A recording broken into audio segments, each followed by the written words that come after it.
Hey everyone, welcome back to the channel.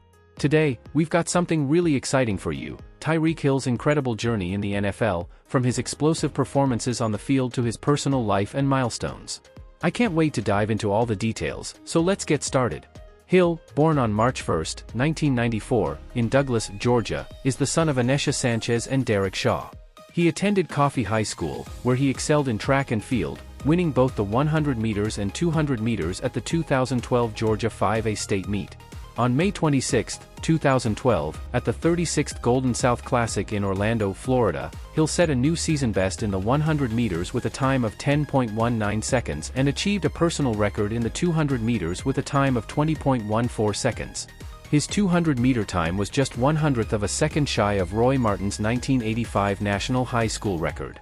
It was the fastest time by a junior athlete that season, and the fastest since Ramil Guliyev's 20.04 seconds in 2009. Hill's 100-meter time tied him for the second fastest among juniors that year, behind only Adam Gemili. He earned the title of Track and Field News High School Athlete of the Year in 2012. Additionally, Hill ran a wind-assisted 9.98 seconds in the 100 meters at the 2013 Hutchinson NJCCA Championships. He was also named a USA Today All-American Track and Field selection in 2012. Hill started his athletic journey at Garden City Community College in Garden City, Kansas, where he played both football and ran track. As a sophomore in 2013, Hill made a significant impact on the football field, rushing for 659 yards and 5 touchdowns.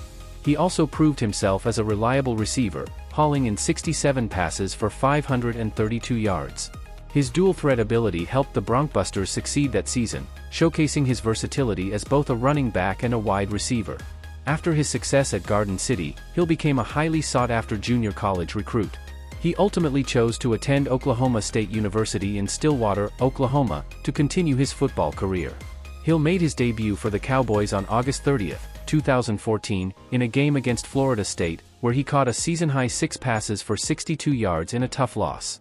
A few weeks later, on September 25, Hill scored his first career touchdown, helping Oklahoma State defeat Texas Tech.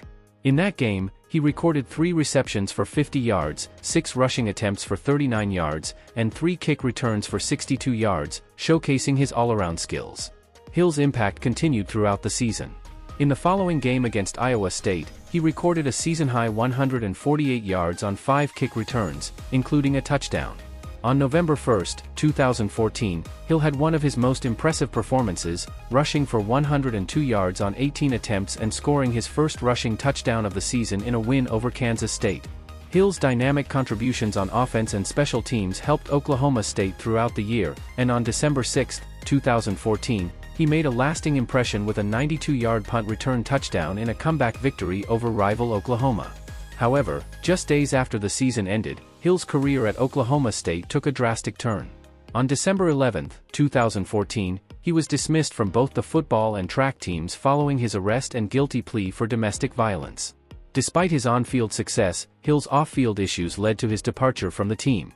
In his only season with Oklahoma State, Hill had amassed 534 rushing yards, 381 receiving yards, 740 kick return yards, and 256 punt return yards, totaling 1,911 all-purpose yards and 5 touchdowns. His 996 combined return yards ranked second in the nation, and he finished 11th nationally in all-purpose yards, proving his exceptional athleticism. In 2015, Hill enrolled at the University of West Alabama in Livingston, Alabama, where he would continue his football career with the Tigers. Head coach Brett Gilliland initially rejected Hill's interest after reviewing the police report detailing the allegations of domestic violence. However, after speaking with Hill personally, as well as Oklahoma State coaches and mentors from his past, Gilliland decided to offer Hill a second chance. Hill's plea agreement required that he attend school full-time or be employed, which helped convince Gilliland to accept him on the team. During his time at West Alabama, Hill's versatility continued to shine. He played as a running back, wide receiver, punt returner, and kick returner. Over 11 games, he rushed for 237 yards and 1 touchdown on 25 carries, caught 27 passes for 444 yards and a touchdown, and returned 20 punts for an average of 10.7 yards, scoring 2 touchdowns. He also returned 20 kicks, averaging 23.0 yards per return, and scored 2 more touchdowns. Hill's best performance came in a game against Delta State, where he accumulated 307 all-purpose yards.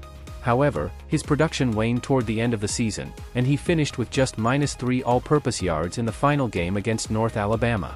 Hill entered the 2016 NFL Draft with the projection that he would go undrafted, a result primarily influenced by the domestic violence arrest that had cast a shadow over his career. Despite the challenges he faced off the field, Hill remained determined to prove his abilities and show that his athleticism could stand on its own merit. While he was not invited to the prestigious NFL Combine, Hill didn't let that setback hinder his chances of making it to the league. Instead, Hill took matters into his own hands by participating in West Alabama's Pro Day, where he had the opportunity to showcase his speed and overall skills in front of NFL scouts. His workout caught the attention of those in attendance, with many scouts impressed by his performance. The workout highlighted Hill's raw athleticism and demonstrated that, despite his off-field troubles, he still possessed the talent to compete at the professional level. His impressive showing was particularly notable for his speed, a key asset for a player with Hill's versatile skill set.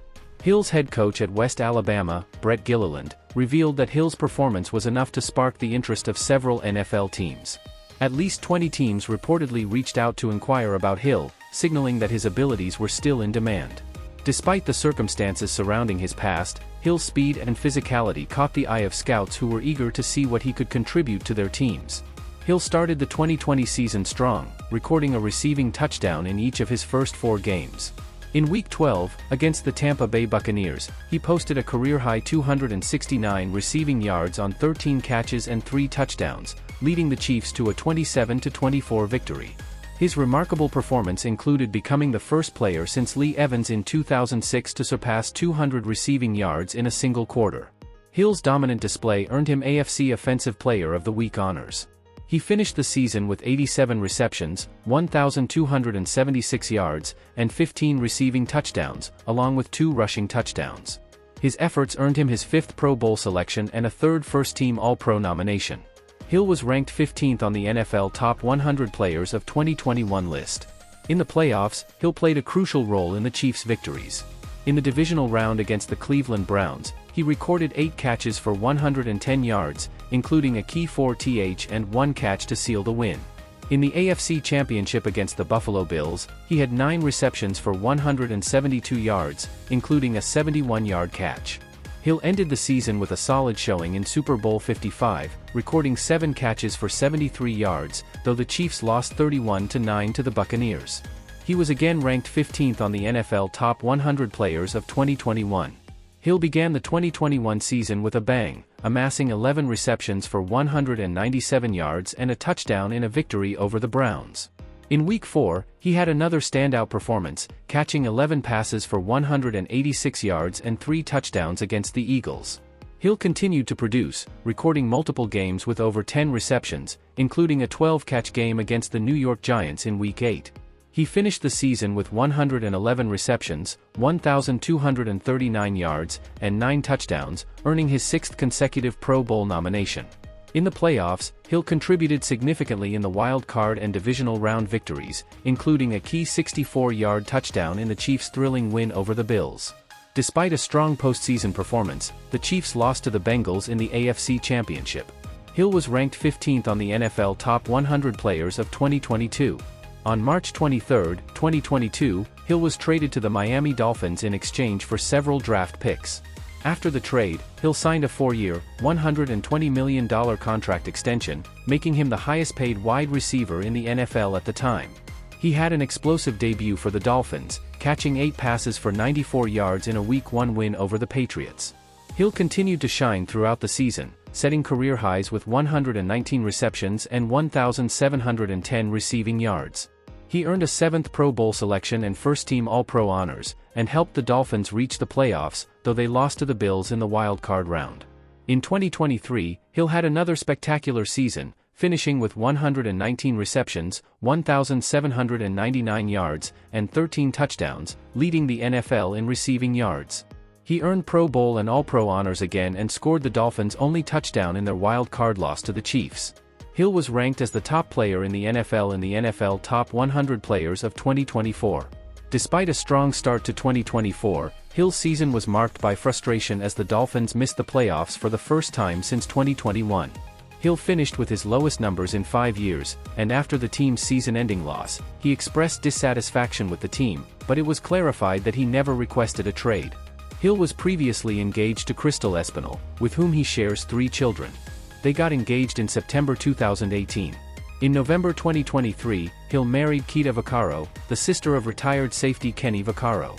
In July 2024, Hill announced that they were expecting a baby girl, their first child together.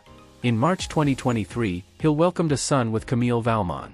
On January 3, 2024, Hill's home in Southwest Ranches, Florida, caught fire.